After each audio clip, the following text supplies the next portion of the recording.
All right, welcome everyone to our webinar on worker co-op findings from the Cooperative Governance Research Initiative. We're going to go ahead and get started. Julio, why don't you come on right now actually and explain there is going to be Spanish interpretation for the duration of this 75-minute webinar. So Julio, why don't you just come on? We'll go through some housekeeping after that, but I'll have you explain to folks in Spanish how to get into the interpretation channel. Oh, I can't hear you.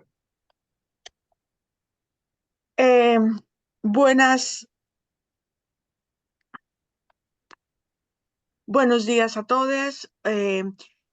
Bienvenidos a nuestro seminario en el día de hoy. Hoy vamos a tener una interpretación simultánea o traducción simultánea disponible.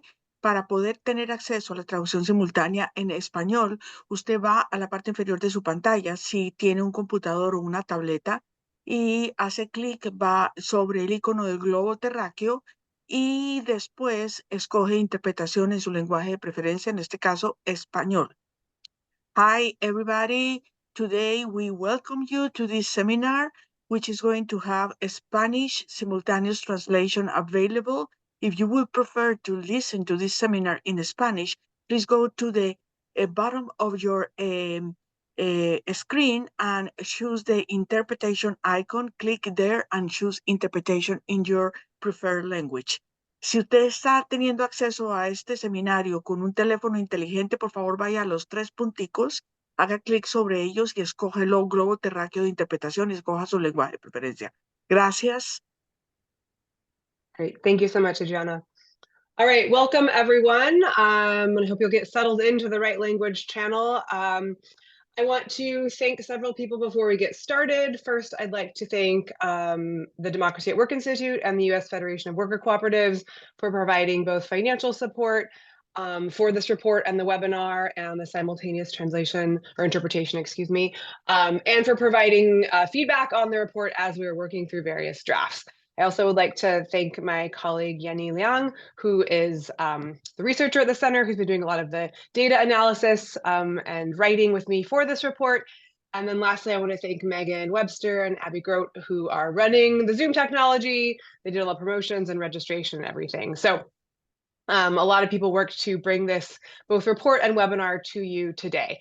I'm Courtney Berner. I'm the Executive Director of the University of Wisconsin Center for Cooperatives.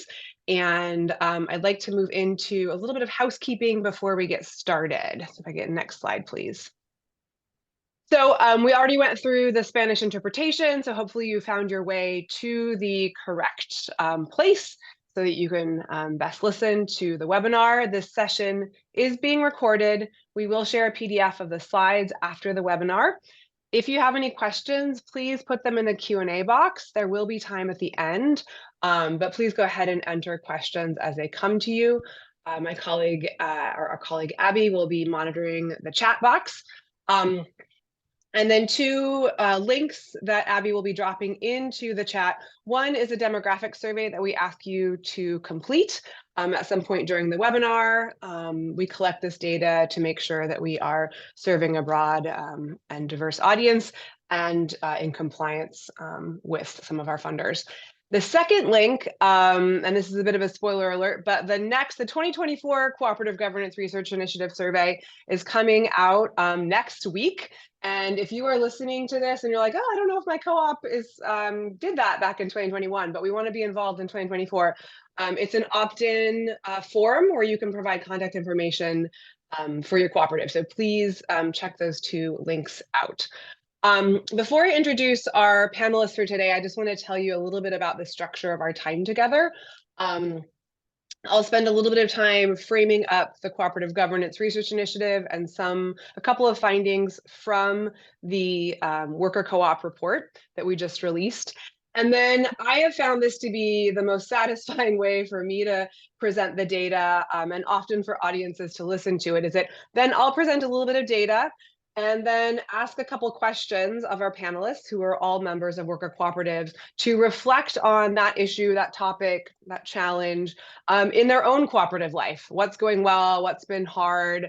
What tools have they used that have been really impactful? So after my brief sort of overview, we'll move into that portion of our time together, which will be a lot of back and forth, a little bit of data, some conversation, and then our plan is to have 15 minutes at the end to ask questions. Next slide, please. So now I would like to introduce our three panelists. The first is Debra Schultz. She's a member of Cooperative Care, which is the largest and oldest rural home care cooperative. Cooperative Care was established in 2001 and currently has 55 employees, 25 of whom are member owners. Debra started at Cooperative Care in 2006 as a caregiver. And she came into the co-op with a background in finance, and for quite some time now has served as the finance manager. Deb was first elected to the board in 2008 and currently serves as the board chair. Next, we have Matt Herman. He is a member of Namaste Solar, a residential and commercial solar company in Colorado. It was founded by Blake Jones in 2005 and converted to a worker co-op in 2011.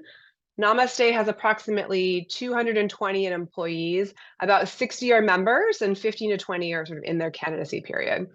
And Matt joined Namaste 10 years ago and is currently the director of O&M services, which I don't actually know what that means. Maybe we'll find out what that means later.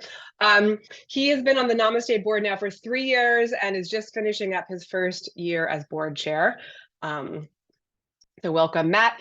And last but certainly not least, we have Daniella Preisler, who is currently a member of Colmenar Cooperative Consulting, which is a 3-member cooperative that launched in 2020 to support the sustainable development of worker cooperatives and democratic workplaces. Their work, Colmenar's work, focuses on racial and gender equity and uses popular education methods for working with cooperatives. Prior to launching Colmenar, Danny spent 7 years as a member of Home Green Home, which is a worker-owned home cleaning cooperative. And so, given Danny's diverse experience working with cooperatives, she will be weaving in stories from Colmenar, from Home Green Home, and from other immigrant-led cooperatives she has supported as a consultant. So as you can see, we have a really rich group of people with diverse experiences and diverse cooperatives in terms of size, industry, and parts of the country. So before we get to talk to them, I want to tell you a little bit more about the Cooperative Governance Research Initiative. The UW Center for Cooperatives launched what we affectionately call COOGRI in 2021 with the goal of collecting data on governance practices across sectors and over time in order to provide data and tools that co-ops can use to reflect upon and improve their governance practices. While this is an academic endeavor and that it's research that's taking place at an academic institution, the orientation has always been around applicability and relevance to the cooperative community. And so it's been really important to us to find ways, either through sector-specific reports, through one-on-one conversations with boards, through trainings, through webinars like this, to make sure that we're bringing this research back and having conversations with people in the cooperative community about how this work is useful to them. So the 2021 data collection consisted of a survey covering the topics that you see on this slide, as well as follow-up interviews with 21 individuals from 11 cooperatives in 8 different sectors. And 2 of those cooperatives were worker-owned, 2 of the 11. Next slide, please. So in the 2021 survey, 500 cooperatives completed the survey, which I admit felt like a massive accomplishment for our first year. We weren't sure when we sent out this 30-minute survey if anyone would take it. So we were heartened by that. And as you can see from this slide, we had pretty good geographic representation, as well as diversity across industries. We also had a lot of diversity in terms of the type of cooperative, so consumer versus worker versus producer owned, and age of cooperatives. Next slide, please. Of those 500 overall participants, 73 were worker cooperatives.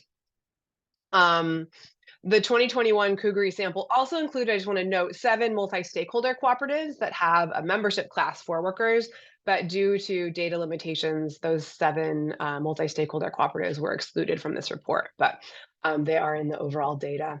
So as you can see, not surprisingly, the greatest representation is from Wisconsin. We have the best list and the most name recognition as the University of Wisconsin Center for Cooperatives in our home state, but also decent representation from California, New York, and Massachusetts. So looking at this sort of universe of worker cooperatives that participated in the 2021 survey, the size ranged from 2 to around 220 members, with a median of about 8 employees and 8 members. And as you can see from the chart on the left, most respondents, most worker co-op respondents, are considered small or micro in size based on the number of full-time employees. Worker cooperatives are also very young, as most of us know. Worker co-ops are growing pretty rapidly, and so which is really exciting for the movement, and that was reflected in our data. So 70% of the participating worker co-ops were established between 2010 and 2021, the year we ran the survey. Next slide, please. So a little bit of information on some of the board composition data that we collected. 52, so just over half of the participating worker co-ops practice direct democracy. And what I mean by that is that all members of the cooperative also serve on the board of directors. So about half and half. These cooperatives are much smaller than other cooperatives in our sample. When you look at large consumer cooperatives, credit unions, producer co-ops, and their boards also tend to be fairly small as well. So the mean or average board size was 7 members, median was 5, but there was a range of 2 to 42. And again, on average, worker co-ops had the smallest boards of all the types of cooperatives on average that we surveyed. All right, so next slide, please. So we also collected some data on board composition around sort of the demographics of board members. For age, we used the generation thresholds from Pew Research Center that reflect the groups that you see there on the chart. Maybe not surprisingly, but worker co-op boards are younger than those of Cougary respondents overall. The average worker co-op board is made up of slightly more than half millennials and Gen Z, whereas the average board of Cooperative Governance Research Initiative respondents overall is only 25% millennials or Gen Z. On average, worker co-op boards are also less tenured. Again, if you're thinking about like what percentage of the participants were established between 2010 and 2021, again, not hugely surprising. We have newer co-ops.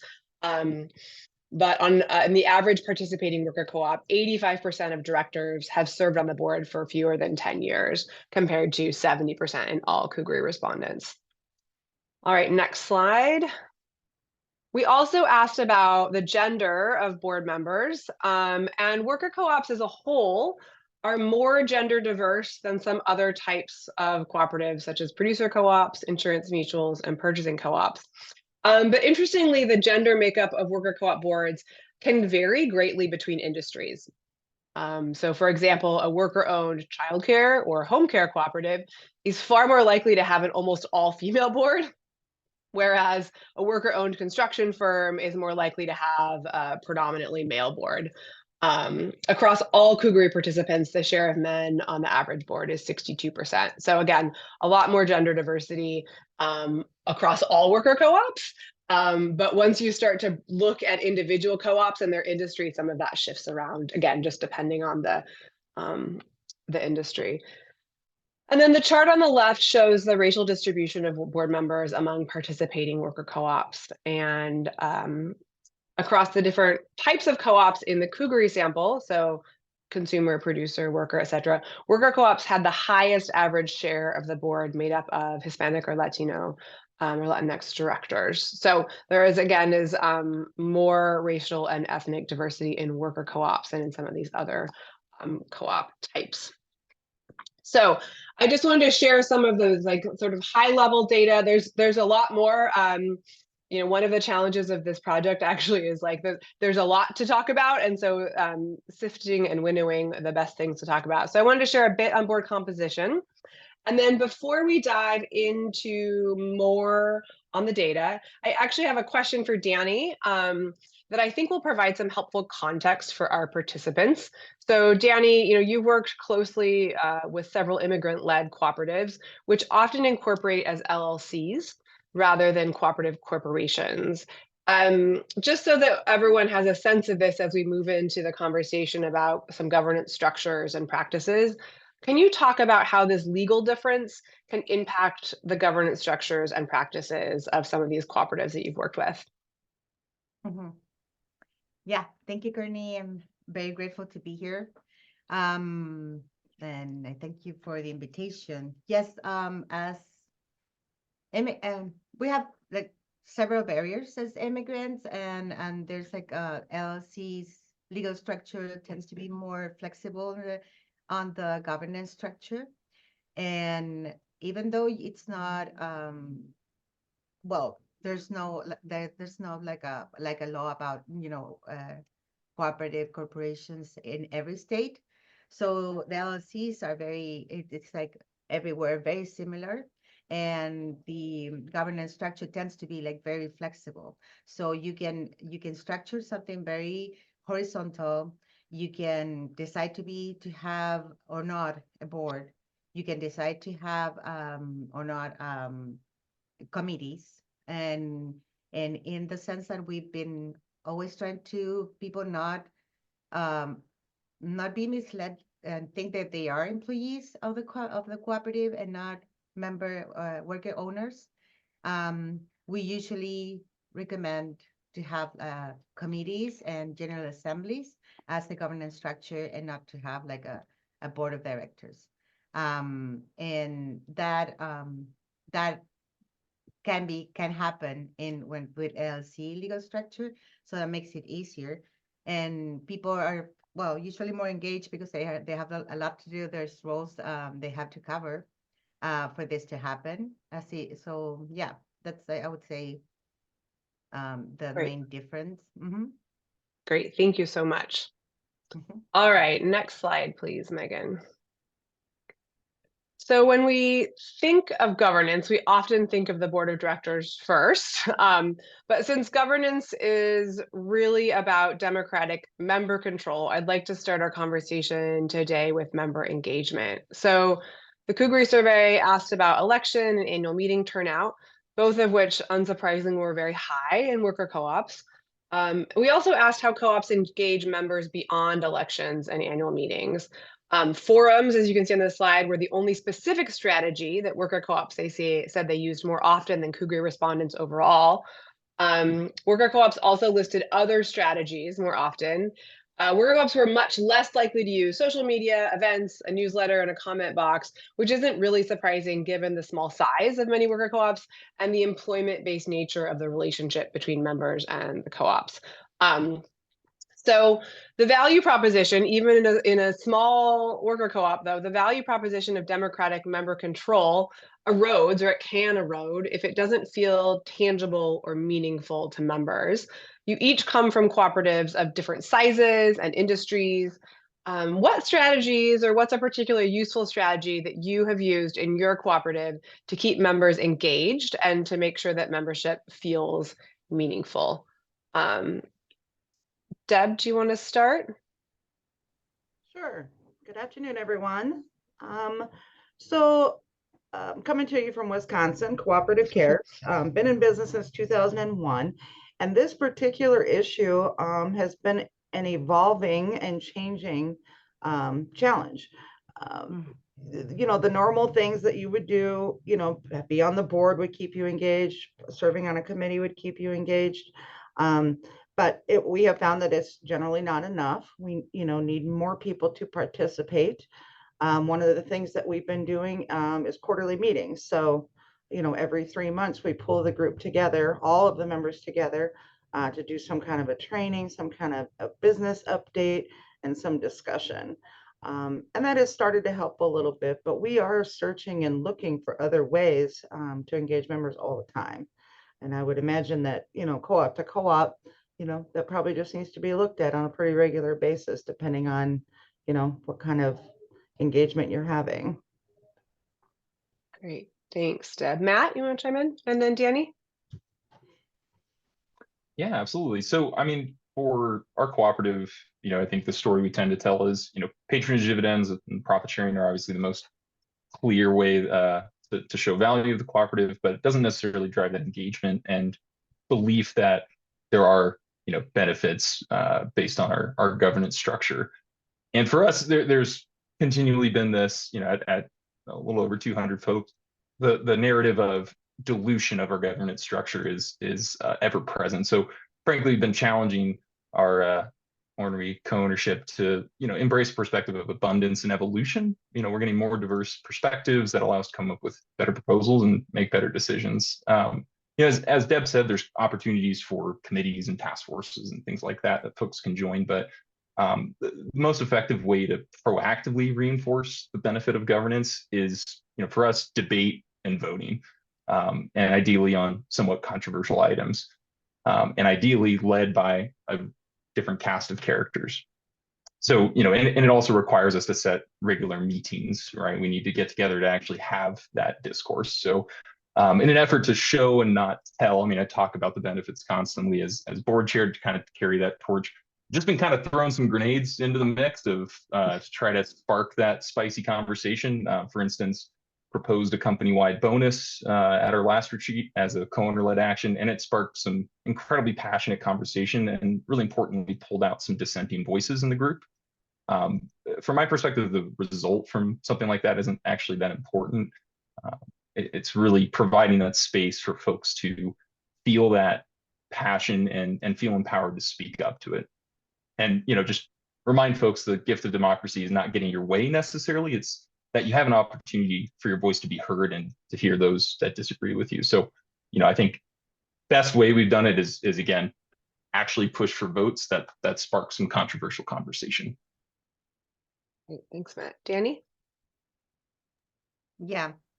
If you allow me, I can share like two.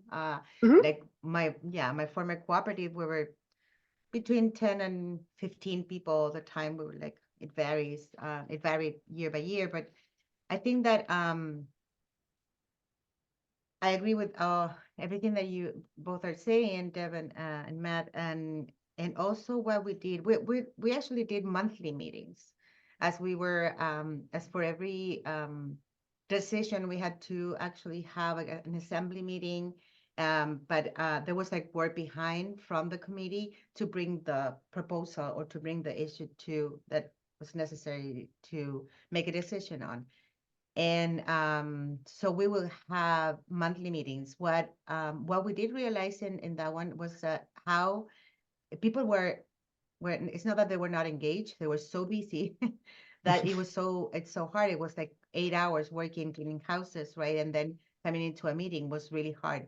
So we didn't have an issue even when we had like emergent meetings, because it was something that we needed to make a decision really fast. They will come and stay at the office. So I think that they were pretty engaged, but a way that I think that it was a very change perspective of it was like recognizing this and having like a day of meetings. So you won't work, it's a day of meetings, and we'll close the cooperative, or we'll switch like we stated one specific day, so we didn't have to do it every month, but that's what we like. That was like a really important thing. So it was like, it felt that, okay, so I need to be in this meeting. This is, we're not working, and getting paid for being in the meeting as well, so that they didn't feel that they lost a day of work, right? And that's on that side. And in our side, I think that we're very engaged, we're very invested. So it's kind of easy. But I think that in general, when we talk about these issues, when we're doing trainings, it's like, this is your baby. Like, babies have needs. Babies have, you struggle with babies. You have beautiful days with babies, right? Just a smile can change everything that, that had happened before all the vomiting and all the stuff. and it's like, yeah, everything changes. And I think that should be, we shouldn't have the need to, to that people need to be engaged, have things to be engaged. it should be natural, right? So I think that having roles in the cooperative, having reports on areas, keeping people engaged. I know that sometimes for us, it's also struggling when we have a lot of clients like at the same time, but it's something that we keep as a priority. We have a very structured set of meetings where we, 45 minutes here, 1 hour here, 1 hour there, and it's like for specific things that we do together. And we have a general assembly. We don't have a board, and each one of us is a committee, have our own role. So I think that switching the roles, we rotate the roles all the time, not in terms of a specific, like I'm finances and other members are communications and marketing, but I think that the roles through the meetings also change. So yeah, that would be also engaging. Great. Thank you, Danny. If I could get the next slide. So we also asked questions about onboarding, ongoing board training, and board evaluations. Onboarding activities among participating worker co-ops were largely consistent with Kugri participants as a whole. Some of the things that were less common among worker co-ops, not surprisingly, meeting with senior management. Only 45% of the worker co-ops that responded have a CEO or another type of highest ranking employee, so an executive director, GM. And then they were also less likely to use external or third-party training, which I thought was interesting. There are, especially as the sort of number of organizations that are providing support to worker co-ops continues to grow and strengthen really that broader ecosystem.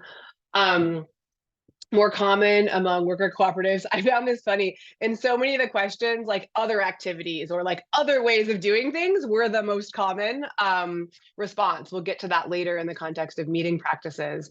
So moving on to the next slide, there were a couple key differences between the training practices, the sort of ongoing training practices of participating worker co-ops and all Kugri respondents. So a higher proportion of worker co-ops reported training board members in meeting facilitation, conflict resolution, and social responsibility, sustainability, and social impact, which I think is interesting. And that conflict resolution one, worker co-ops, we'll come back to this later if we have enough time, but also we're more confident that their board meetings provided space for healthy dissent. And so I think we're seeing some connections there as well. And then the last slide I'll share on this sort of board development space is around board evaluations.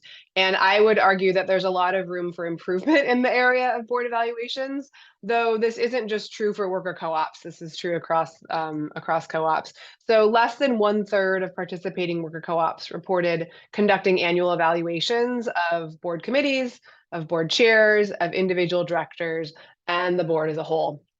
And this may be reflective of the fact that over half have direct democracy and they're finding other ways of accountability amongst the group. But yeah, I would argue that there's some room here to grow.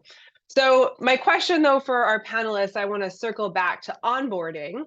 And one of the things we talked about during our alignment call, so the 4 of us got together and had a long chat about how we'd approach this webinar. So one of the things we talked about during that call was the challenge of bringing people up to speed when they join the board. And we talked about how in a worker co-op, the seeds of board recruitment and education and even member education can begin as early as the hiring process.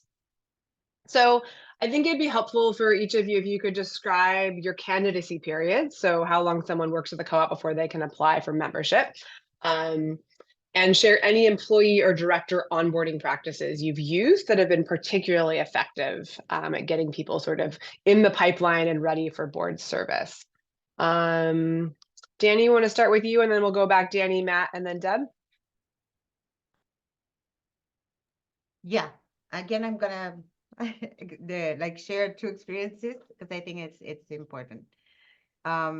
So the first one, we did have, it was challenging to have a candidacy period. They will start to be a member from the beginning. And so what we did, we created a very robust presentation of the business before you join and you're voted in. So what we did like 2 weeks of training, not training, but presentation of the business. So we will do every day, every other day we will do like 2 or 3 hours with someone, and we will go through membership. How do people come in and out of the business? The next day was like governance, committees, what does each committee, involves, and because it was like also a requirement when you join a committee, at least one. So committees, so they will have to make that election. And then we would do like every part of the operating agreement, we will go through, and then we will open books for this new investor, actually, to the LLC, right? And be very explicit. And this is something that we deal with, right? Be very explicit and very intentional of understanding why we are worker owners and not employees of the cooperative, and that voice carries out a lot of responsibilities. And we have somehow structure something, but there's always room for new ideas, and that started like to feel it's really hard to. This is a cooperative. This is what we do. We every how one person, one vote, and it's not that in 2 weeks we could achieve that. But I think our goal was to achieve the sense that you have a voice, right? And what does that mean? You're going to see it most likely in the practice, maybe, but that it comes with a responsibility. It's not only benefits. And so I think that was very, and at the end, like we shared that model with a couple of people, because they found that it was like very well structured. And they will also have like the cleaning, the cleaning in Quebec training, right? Because it was a specific trademark, the cleaning model that we had. So there we have, it was everything part of it. And then they will have like, they will be voted in, and they will start like we will call that member, I have forgot the name, but it was like, like member in the first period, right, of the cooperative. And that only meant that we will have more check-ins during the first 6 months with that person, and that they will have in the field, they will have a mentor during that period as well, right? And you will be switched between teams, so that will help you, and not with the evaluation mindset, with the check-in mindset, like how can we help you to become one of our members, our value members. And then on this side, in our cooperative right now, I think we all come with a lot of experience and knowledge about. So I think that it's been easier to set up, but it was also like a challenge. Okay, so again, starting to become like you become a member right away, a full member.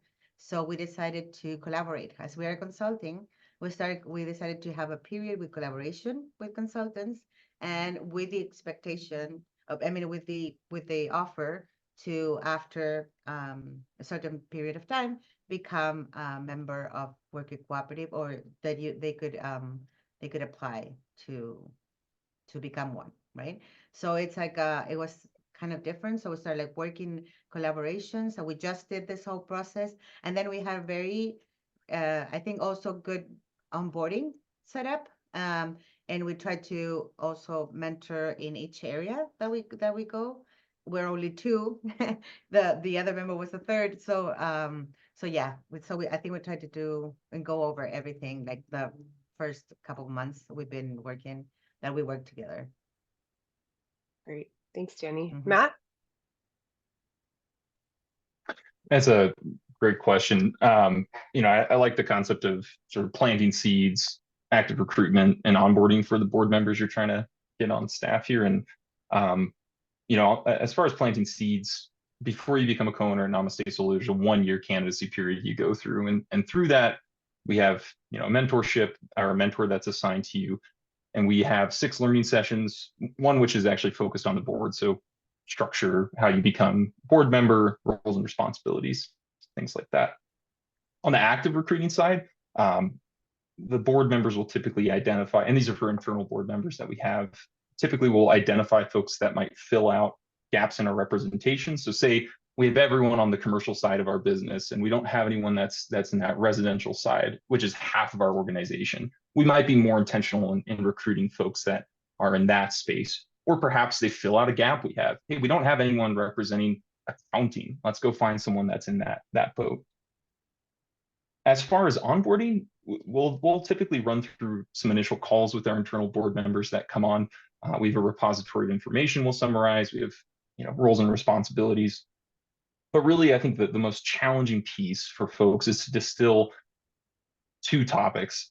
What value can you bring as an internal board member? Not having really robust business acumen, right? You might be an installer. And what can you bring in the actual board meeting? I know we'll get into this later in the call here, but what perspectives are valuable and how do you speak to those during our board calls? And it's incredibly consternating to new board members. Sometimes they feel, what am I even doing here? And so I think being really clear to help nurture those folks and provide scaffolding as to how they can accomplish those two things and instill confidence in them is really the most important piece that we find. So. Great, thanks, Matt. Deb, candidacy period and things that you found helpful in onboarding. So when we hire somebody new, we have a 90-day probationary period. After the 90 days, based on performance, membership is brought to the board for a vote based on what our bylaws say. And we then offer membership to someone. I'm loving hearing, even myself, hearing all the other things that everybody else is doing, because it's like, oh, well, yeah, maybe that, maybe that, maybe that. But we don't have a lot of requirements. We don't have a lot of expectations at this time. So that, they can take membership, they can pay their membership fee, and then they're a member and can start reaping some of the benefits. As a board, we hope that somebody will want to be on the board and have their viewpoint shared. That's kind of how we talk about it in the interview. We talk about it along the way in the 90 days that you can earn bonuses from being a member. But I gotta admit, compared to Matt and Daniella, we are on the other side of not having quite enough. As far as training goes, we do not have a formal training program for new board members either. And I think if anybody were to ask some of our board members currently and in the past, unfortunately, they get a fire hose of information that happens in meeting 1, meeting 2, meeting 3. And it takes a while. It does take a person I would say a year to be even comfortable with all of the information they're giving, all of the finances, all of the things that weren't said. You're working in the field, you're working with a client, you're not in the office, you're not hearing the information, you're not readily seeing it. It's a little tricky. It's a little tricky to get that information to all of our members, and we're pretty small in my opinion. We have about 53 employees. We have about 24 members. So at this point, I struggle and I have desire to make sure that all 24 of those people know everything, so that they can feel comfortable running for the board and then coming into the board. So great, thanks so much, Deb. All right, Megan, if I get the next slide, we're going to move on quickly to board recruitment and elections. So as I mentioned earlier, just over half of participating worker co-ops practice direct democracy. So the number of worker co-ops that provided information on elections is quite small. I'll leave this slide up here and just jump into the questions. So first for Deb and Matt, one of the challenge that I, and I'm sure others on this call have either experienced or heard from cooperatives that have what I'll just say office staff and field staff, is that it can be harder for people who work in the field to serve on the board, that there can be barriers there. What have your two co-ops done to try to make board service more accessible to folks who are working maybe in the field? Matt, you want to go first and then Deb? Sure. I think one of the first things is that proactive recruitment piece, to just get folks that aren't, to your point, aren't in the office. You don't have that kind of water cooler time to run into someone and say, hey, actually, have you considered running for the board? So really identifying folks that you feel like would be a good fit, and actively going to chat with them.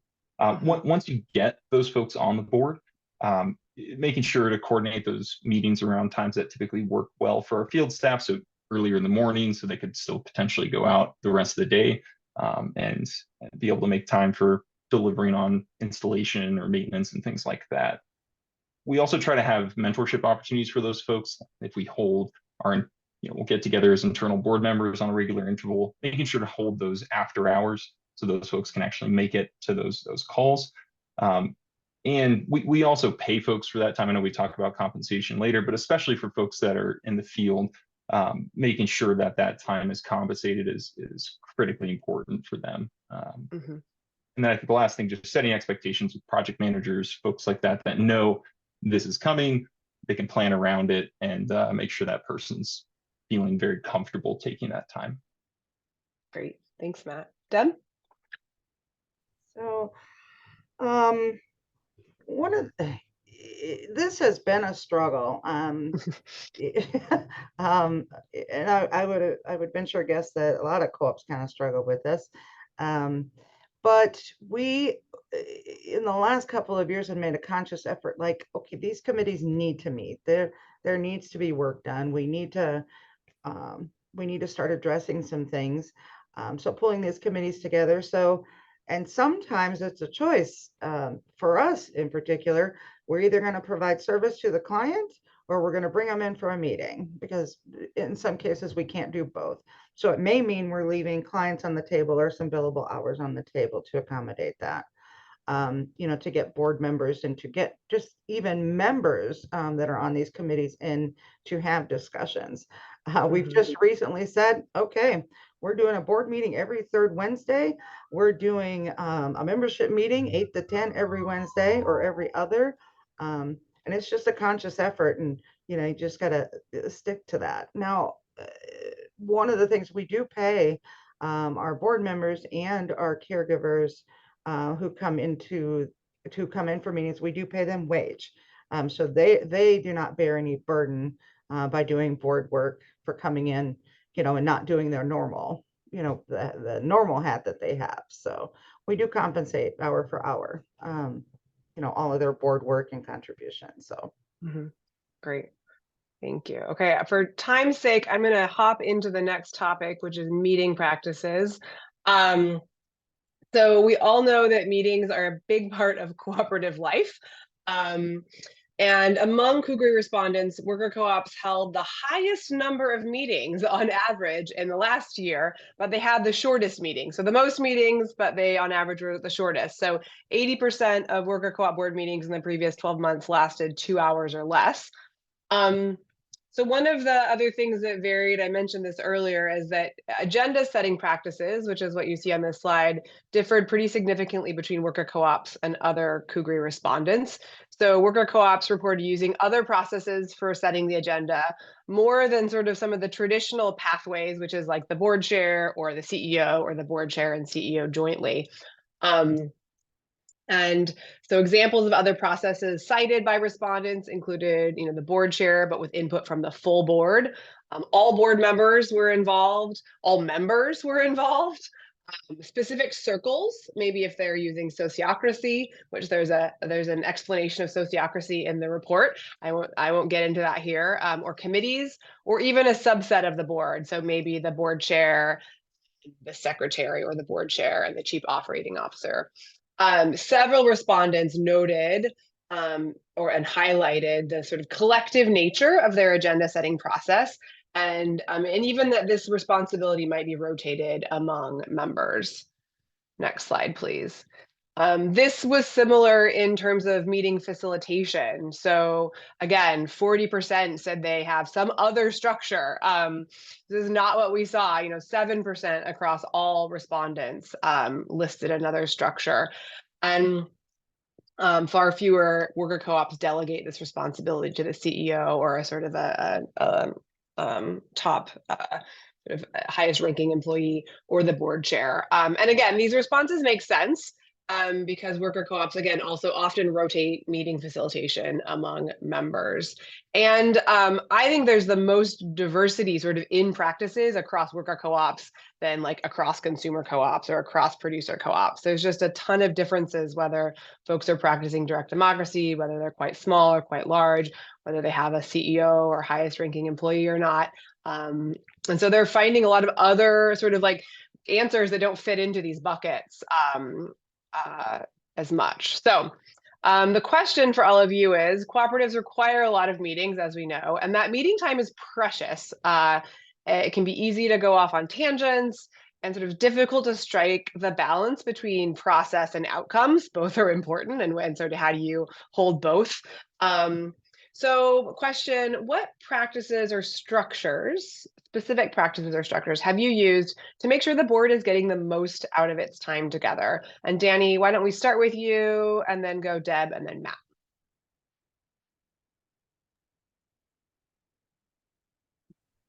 We teach this, but in practice, no, we try to do, to walk the talk. And I think that the set of meetings that you have need to be comprehensive on the work you do, right? The industry you have, the amount of members you have, right? So that it's not a burden, it's an opportunity to be together and discuss and make decisions together, or hear this report, right?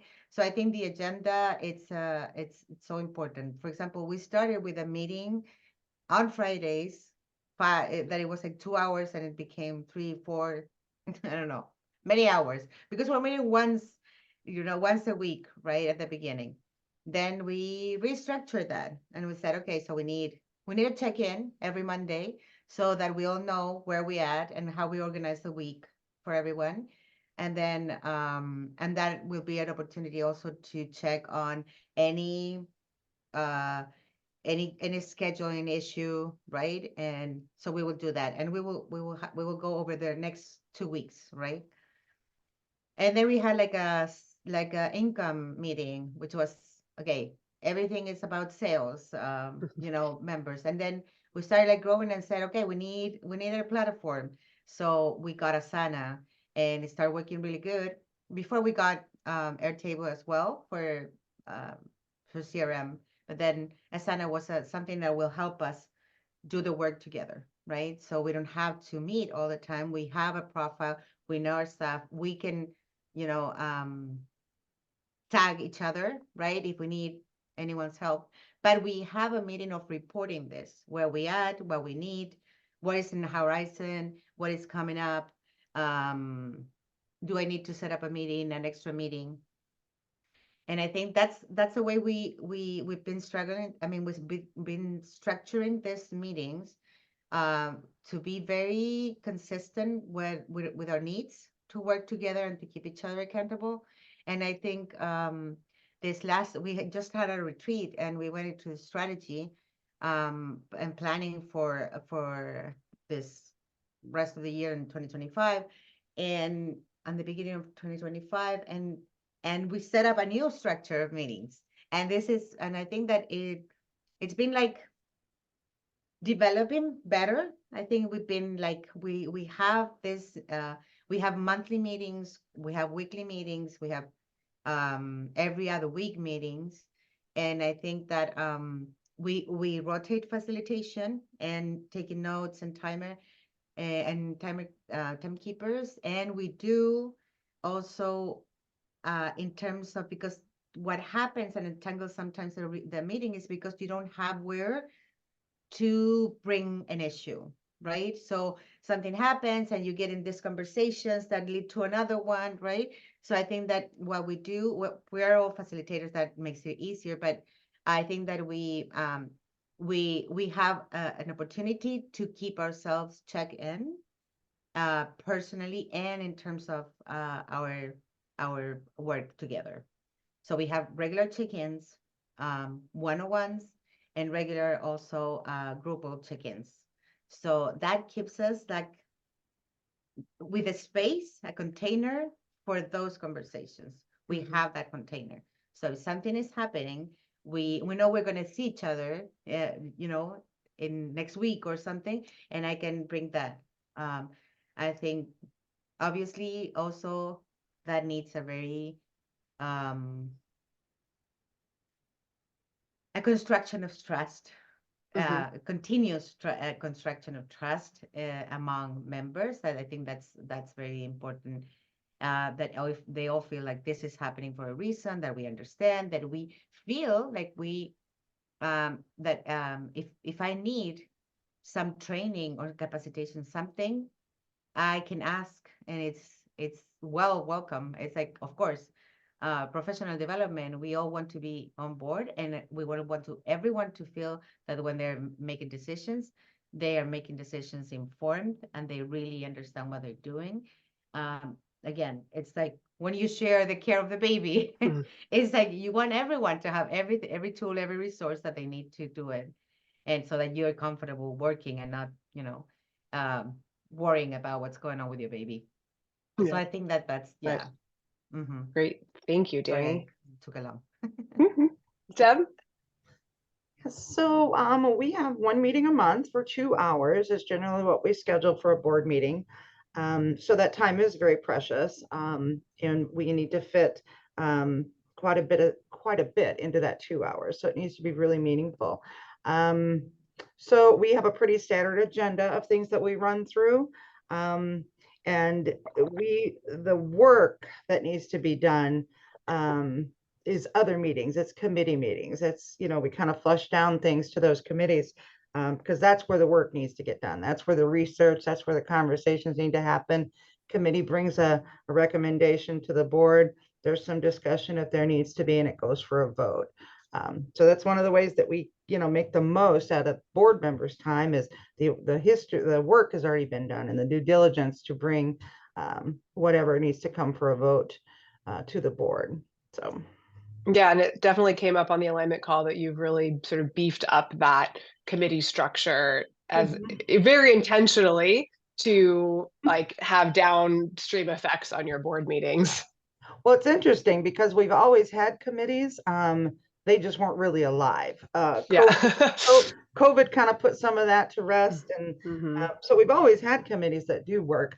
But now with more intention, we're kind of pushing stuff down so that work can get done and then brought back. So that's great. Thanks. Matt? Yeah, so our full board and executive staff meet once every 2 months. Our primary challenge in those meetings is, you know, with worker owners and our executive staff in the room, we oftentimes default to that sort of operating board, thinking with your employee hat on, right? Not your board hat on of thinking about the pecuniary interests of all of our stakeholders. That happens all the darn time.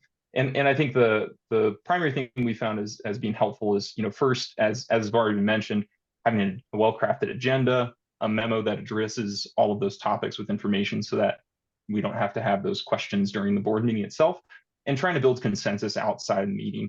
Now, unlike Deb, we have a very hard time with getting our committees to meet on a regular basis, and I'm inspired to resurrect some of those as we're talking here. The other piece is tone setting. At the beginning of the meeting, we name that opportunity cost we've been talking about. These meetings are expensive. We're not doing the work that's keep driving revenue for our business. We're taking the time of our external board members. They're extremely valuable. And just trying to set that intention very clearly. And it comes down to even something as simple as we start the meeting right on time and we try to end it right on time. And setting that expectation, this is valuable and we're going to respect everyone's time and we're going to operate in a professional manner. Those are just a couple of things we've been trying to do. But yeah, the operational board struggle is real at Namaste. All right. Thanks so much, Matt. All right. Next slide, please. We're going to quickly talk a bit about outside directors. This is a stat that I was surprised by. So, because the question of whether non-members should be allowed to serve on a co-op's board can be contentious. Some argue that outside directors sort of are antithetical to the cooperative model. Others would argue that they're essential for having sort of the right mix of people to govern effectively. Also, decisions about outside directors might be subject to statutory limitations. So until a few years ago in Wisconsin, you couldn't have an outside director as a on your board. So, but interestingly, nearly a third of worker co-ops allow outside directors compared to 17% of Kugri respondents overall. So, Matt, you're going to get the question here because Namaste is the only one that has outside directors. You actually have a fairly interesting board structure that includes them. Can you explain the structure and explain why Namaste chose this structure for the board? And sort of both the upsides and downsides. What value do these outside directors bring to the board, and what challenges have you experienced with that structure? It's a great question. Yeah, so our board is composed of 4 internal board members who are worker owners, and then 3 external board members. We find a tremendous value in bringing those folks on board because they typically have, we're searching folks that have really strong business acumen. Myself as a people manager and kind of strategic planning within my little box, I don't necessarily have that really quality view at that higher elevation. As far as primary challenges there, I think to the point of operational board piece is effectively leveraging those members during the meeting, making sure they have an opportunity to engage in a meaningful manner. And I think just making sure when those folks are kind of calling our executive team to account, making sure those folks have sort of the emotional resilience of taking that feedback as perhaps our worker owners don't always have that same piece. So yeah, ton of value.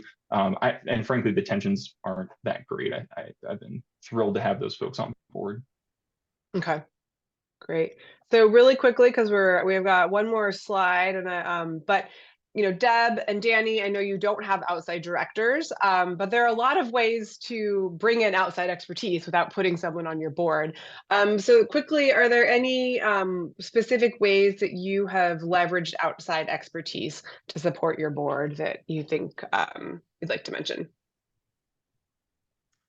Yeah, so we yourself this is not a setup. The Center for Cooperative, the USDA, Margaret Bow, yourself, other people, the ICA group, Katrina and that whole group that's over there. I feel very confident that if we have a question that needs to be answered, somebody can answer that even better than possibly recruiting somebody to sit on our board, because that technical assistance that's available is broad and helpful. So. Yeah, I think one of the things as new board members come on to that one can set example is you don't have to know everything. That's not in the job description of being on the board, knowing everything, but it's really, you need to know who to ask and be willing to ask when you don't know something. And that's where the sort of broader ecosystem of support can come into play. Danny, something you'd like to share in terms of outside support? Yeah, we rely on the ecosystem and the network that we've been in worker cooperatives ecosystems. I would say me and Martina, which is another the members for 10 years already. The 3 of us, the 3 members, we didn't know each other. Well, Ana Martina, me, we knew each other, but the other member didn't know each other. And we all, with the 3 of us, took the Next Economy MBA with Lift Economy. So you have a chance to go back to them and actually have this, hours of TA that, if you have an issue. We also are very connected with the Co-op Clinic of the U.S. Federation of Worker Cooperatives, and we always, knocking the door. It's like, oh, we're going through this. Do you have a template? Do you, we talked. I think our relationships have been, our strategic relationships through these years are very Mhm. strong, and we can I think we can always like feel confident of knocking doors, and Mhm. we exchange also, like if you need this, I can give you that, and whatever works. But it's being part of the ecosystem, I think already is Yeah. it's a container that Mhm. we can reach out. Yes. Great. Thank you. All right, this last slide will be a good segue into one of the questions that was already asked by the audience. So we've talked a lot about, or a bit about, certain structures and processes so far. So let's turn for a moment to board culture, which I think we can all agree is just as important, if not more important than some of those other things. But culture is a really hard thing to assess with a survey. So we tried to get at it through several attitudinal questions, two of which you see up on the screen here. Those follow-up interviews we did also really filled in a lot around these sort of culture questions. Social dynamics, how well does the board build social interpersonal dynamics that support its governance effectiveness? And then how well do board discussions allow for healthy dissent? Quite a large number of worker co-ops are quite confident, and it's higher than sort of all Kukri participants. So the last question, and this gets at, I'll just mention the question that's in the Q&A, Matt, because it was for you, so you have this top of mind. That, Matt, you shared that you encourage controversial debates in his practice for team connection and cooperative governance, but how do you support workers' relationships and connectivity, so team cohesion, when these debates get heated? So keep that in mind, Matt, that question came in. And the broader question is, like, what have your cooperatives done to build healthy interpersonal dynamics that support productive conflict and strong relationships? So let's start with you, Matt, since that question came in, and then I'd like to hear from Deb and then Danny, please. Yeah, absolutely. I think one thing you can do in advance of those meetings is most of us know folks that have sort of that de facto power within an organization, regardless of their formal role. And I think talking to those folks in advance of something like this, and at least trying to address those concerns in real time and name them, can kind of help preempt some of that controversial discourse there. And then just setting expectations at the beginning of the meeting. Hey, let's own the fact that speaking up in this setting it's very vulnerable, and recognizing that person deserves your respect even if you disagree. And I think just as a presenter, recognizing that you need to build emotional resiliency as a presenter and a facilitator, because you're always going to take those pot shots, and you just have to hey, just kind of deal with that. We also try to hold space after that conversation to have follow-up discussions to like get the right people together and try to uncover some of those things. And really, again, the most important thing is modeling healthy discourse, making sure the people in the organization that have that sort of de facto power are all aligned in how we talk to one another. That really is the most important thing, is people see how to communicate. Great, thanks, Matt. Deb? Well, seeing as how we've just recently started to really ramp up these committees over the last year or so, been seeing some of that passion and some of that, deep-rooted beliefs in certain things. And, I think sometimes we just all need to take a step back and think about the other's perspective. I don't know that we have a formal way, but I did come up with some committee guidelines to follow a couple months ago, that each committee could read through, and that's helped a little bit. But I don't know that we've completely answered that question, or that issue. So. Yeah, well, I do think so. Just even the member meetings that you had, that you mentioned earlier, these quarterly member meetings, sort of building some of that glue, not just within the board, but across the organization, and making space for some fun as well, has been really helpful. Absolutely. And back in the beginning when there was a question and I didn't say it, about the engagement, is one of the things that's really helped us with engagement is the social aspect of things. We've got a really energetic recruiter who is part of events, and there we have an awesome events committee that has really been putting a lot of effort into wonderful events in the community, and that just kind of brings people together on a whole nother different level. So I'm really happy. We've seen more engagement, more participation, and it does make some of those conversations on the other side a little bit easier. Absolutely. Yeah. Thanks, Deb. Danny?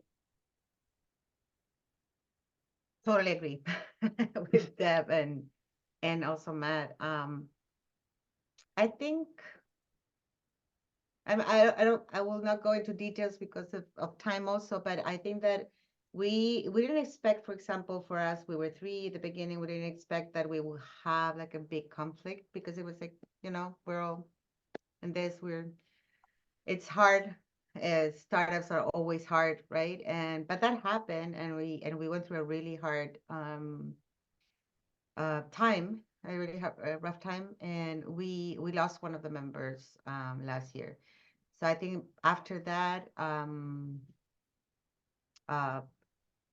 Martina, my partner, she advocated advocated for herself in getting into this this conflict resolution kind of structure. So we always have we have always had like our check-ins, regular check-ins, 101, group check-ins. Sorry, I just invented a word. Group check-ins. So we're always checking on each other. We are in different cities. So well, states actually. Ana Martina is in Philadelphia. Our Adrian is in Boston, Massachusetts. I'm here in California. So every time that we have the opportunity, because of a client or because of a conference or because of to be together, we just take the opportunity to be together. So we stay more days, and we have a retreat together. We go over things that we need to go, if it is strategy or if it is sales or if it is whatever we need to go through, and have the opportunity to be together, have dinners together, right? I think that's very rich for us, because we're totally apart. We see each other online all the time, but we don't see each other in person. So that, and I think that yeah, having a process, I think that I would say the takeaways from what happened is like even though, I mean, we had a lot of, you know, resources ourselves to deal with it. I think that was a mistake. I mean, we should have like reached out to someone from outside, but you know, earlier in the conflict. So I think that was kind of, I don't know if it was a mistake, but you know, it was our best. I mean, we're trying to keep the cooperative and keep us together. So I think that it was like we should have like maybe seen that to bring in someone external, like a mediator or something, but before. And but I think that's also like at the end, I think that what happened, it was what it needed to happen for the cooperative to be able to keep growing and yeah. So I think that, yeah, I think we have a process now, and we have a lot of tools, and because we have 2 of the members are really into conflict resolution and generative conflict, so we have a lot of tools. Yeah, that's great. There's a question from Gail Johnson. Sometimes members can be part of a clique and might look the same, how do you deal the question is, how do you deal with cliques and maybe conflict and building solidarity across people who may come from different cultures, speak different languages, have different interests? I'm going to just open that up to anyone who wants to take it.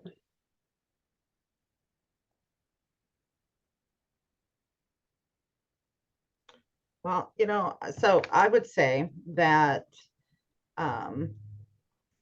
our membership as a whole may view a couple of cliques, like the office is its own clique, people in the field are their own clique, the board. I'm seeing Matt nodding vigorously. Right? So, but you know, it's about education, and you know, when people sit down, like I chair the membership committee. So when people come in and sit down with me for the first time, we're going to have a discussion, and I'm working on education. We spend about 30 minutes every meeting on education, about the bylaws or whatever, but it's about everybody has one voice, everybody's voice is equal. And sitting at this table and in this room, there are no other roles except for committee member. You know, what you're doing in the field, what you're doing in your office job, or what you're doing anywhere else. Everybody has one voice and an equal say in every committee, regardless of position or board member or whatever. Everybody has an equal voice at that table. So Thanks, Deb. Yeah, bring donuts when folks are loading up vehicles in the morning, and say hi to people you don't know. I mean, that's just like, it takes time, but and goodness, it's difficult. But just make sure people know who you are, and yeah, learn their name and say hi. It helps break that down. Yeah, I would just add that we embrace diversity, and that we make sure that everyone knows that when in my former cooperative, yeah, that would be like a something that we'll bring in. So you're coming from that place. Oh, what is your, I don't know. And we start, being curious, like, what is the different? How do you feel here? Like connect with each other as human beings. We can all have like differences and we are different, and that's the precious of it. We'll be crazy that we will all the same type of people. But so I think that embracing in the way you do social things. For example, we will do end of the year celebrations with everyone bringing their own plate, like from their country, like the one that they wanted to cook, like, and that would be like a gift for each other, right? So that we can taste different things and get to ask, how do you learn this? Oh, my grandma taught me this. Okay, cool. It's just embracing that diversity in the group. That's great. Thank you. Christina Clamp has asked a great question about HR issues that we absolutely don't have time to talk about in the next 2 minutes. I wish we did. But she was asking about sort of pay and sensitive issues and how you handle those. But since we only have a couple minutes left, I think this is an interesting one to end on, since we sort of started with member engagement. This is from Paul Jerchel. I apologize if I'm saying your name incorrectly. Quick take on this. What are the main motivational factors that your co-op uses or advertises for people to join the co-op? How are you, when you're trying to bring a new member in, sort of how are you articulating the value of becoming a member? I'm sure there are many ways, but like, what's the first one that comes to mind?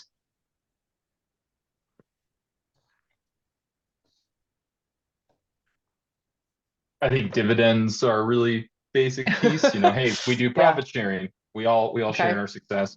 And then, hey, you can actively craft our future. And we're transparent. You're going to know what's going on in the organization. If we're having a tough year, you're going to know. You're not just going to get laid off the next day when suddenly the VC firm hires the axe man to come in and lay everyone off. So those are 3. Thanks, Matt. Deb or Danny? I think that, yeah, sorry. please do. Deb, do you want to go? Okay. Yeah, dividends definitely is something that but for example, we've gone through the first 3 hard years, right? And it's I think having expectations clear and having everyone informed of what it's doing. And I think that when you come into a cooperative, even if you're not the founder and you come afterwards, it's like you are part of this. You're going to make decisions. You have responsibilities, and if something happens, you're going to know. And for example, I would say if we need to, I don't know, pay, like how we have done this. We are right now doing it. We pay ourselves part-time. But last year we were paying ourselves part-time and working full-time. This year we decided we're paying half-time, but we're going to be working half-time, right? So all those decisions happen because you're invested and you're Mhm. informed and you participate, right? The first 4 years for any 2 to 5 years for any business to start is hard, and you're gonna have to be adjusting to, Mhm. whatever comes. It's just that I think that making sure that we reach out to the right people, we have a TA if we need, get the consulting we need. Like if we don't have money, we go and, we trade labor and, the way, I mean, that's when I appreciate so much being part of an ecosystem and not being by ourselves doing this. So we can, Yeah. consult with another cooperative and say, how do you do it? Do you have a template? Like, I don't know. I think that Mhm. that's awesome. Awesome. Thanks. All right. Last word, Deb. I How don't do have you- anything else to add. No words. All right. Well, words. well, you've already shared a lot of wisdom. So please join me in thanking Danny and Debra and Matt so much for their time. We are going to wrap things up. I would also like to thank the Democracy at Work Institute and the U.S. Federation of Worker Cooperatives again, and my colleagues Yenny, Abby, and Megan. I just want to note one thing. There was a question about onboarding resources. We do have an onboarding resource. It's not specific to worker co-ops, but we can share it. It's sort of like a broader template that we can share in the email we send out. And then I just want to put a plug in for the report that came out fairly recently. There's so much more data in there. We really just scratched the surface here of what's in that report. It's the third and final sector-specific report that we'll be writing with the 2021 data. So thanks so much for being here. And again, Abby, if you could drop that link again in the chat for the login or for the opt-in for the 2024 survey. We're trying to build that list up down to the last minute. And that survey will be going out next week. So if you're already on our list, we hope you'll fill it out. All right. Thanks so much, everyone. Have a great rest of your day. Courtney, I just wanted to add, I think I don't Oh, know. Oh, yep. you can add my email because I just saw that there's a bunch of questions there. Mhm. And yeah, and if they want to, they can send it to my email address. Okay, we can include that in the follow-up email. Okay, great. All right. Thank you so much. Thank everyone. Thank you. Thank you, Deb and Matt. Thanks, y'all. Take care.